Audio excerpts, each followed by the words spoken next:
श्री हनुमान ने देखा कि भरत शहर के बाहर आश्रम में रहते हैं। भाई के वियोग से उनका शरीर दुर्बल हो गया, उस पर मेल जम गई है, उनका मुख सूख गया है, उस पर दीनता का भाव झलक रहा है। वे केवल फल मूल का ही आहार करते, इंद्रियां उनके बस में है।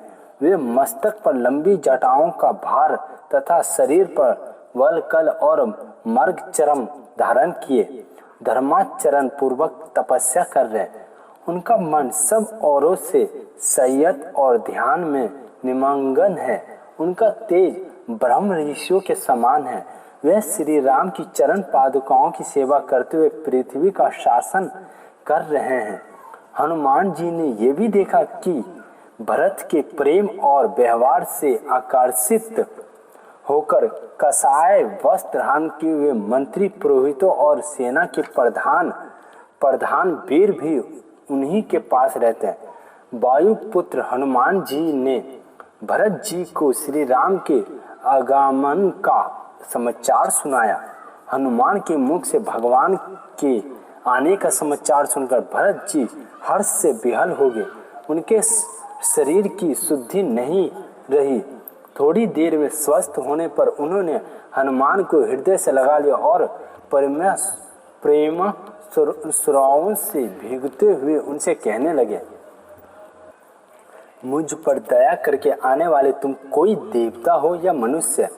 सौम्य, तुमने मुझे बड़ा ही प्रिय संदेश दिया। इसके बदले में तुम्हें जो कुछ प्रिय हो वो मैं दे सकता हूँ। मेरे स्वामी को गहन वन में गए हुए बहुत वर्ष बीत गए। आज ही मैं अपने नाथ का आनंददायक समाचार सुन रहा हूँ। इसके बाद भरत जी ने वानरों के साथ श्री राम की मित्रता होने के विषय में पूछा। इस पर हनुमान जी ने वन गमन से लेकर लंका से लौटते हुए भरत जा के आश्रम में पहुंचने तक की सारी बातें कह सुनाई।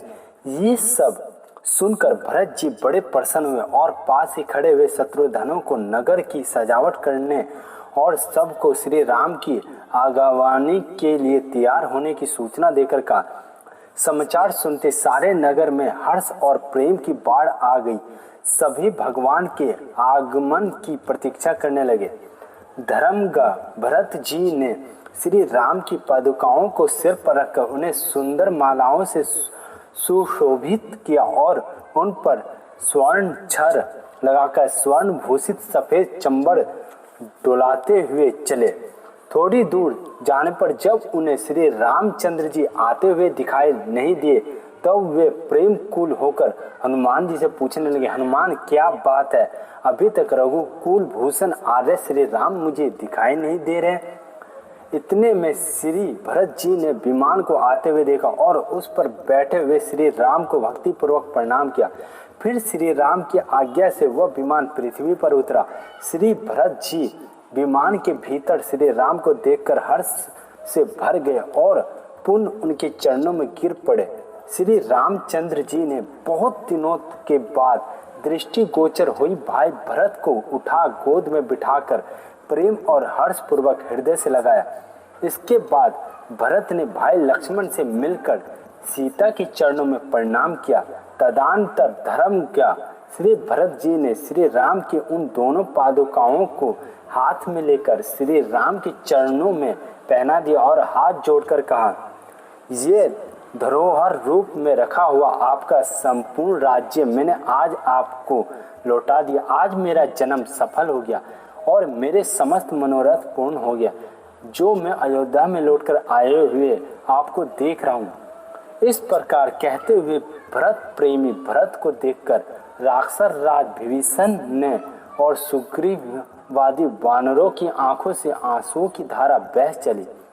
श्री राम का राज्याभिषेक हो जाने के बाद भरत भी लक्ष्मण की भांति श्री राम की सेवा में रहने लगे।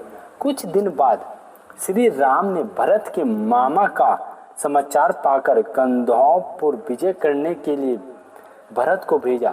भरत जी ने भगवान की आज्ञा पालन करने के लिए वह वहां जाकर गंधर्व पर विजय किया।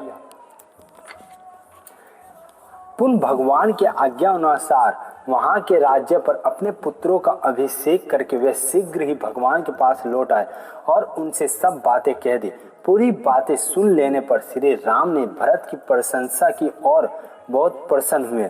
इसके बाद लक्ष्मण का त्याग करने पर श्री रामचंद्र जी ने परम धाम पधारने की इच्छा से भरत का राज्याभिषेक करने की बात कही, परंतु भरत ने उसे स्वीकार नहीं किया।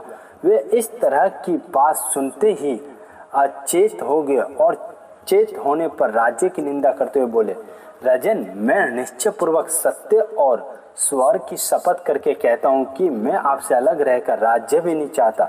तब श्री राम ने भरत की सलाह से कुश और लव को राज्य का अभिषेक किया और धन को बुलाकर उसके साथ परम धाम पधार गए। वास्तव में भरत की राम भक्ति जगत के इतिहास में अद्वितीय है। इनकी त्याग, संयम, व्रत, नियम सभी सराहनीय और अनुकरणीय हैं। इसके चरित्र से सर्वथा त्याग, विनय, सहिष्णुता, गंभीरता, सरलता, क्षमा, वैराग्य और स्वाभिभक्ति आदि सभी गुणों को शिक्षा ली जा सकती है।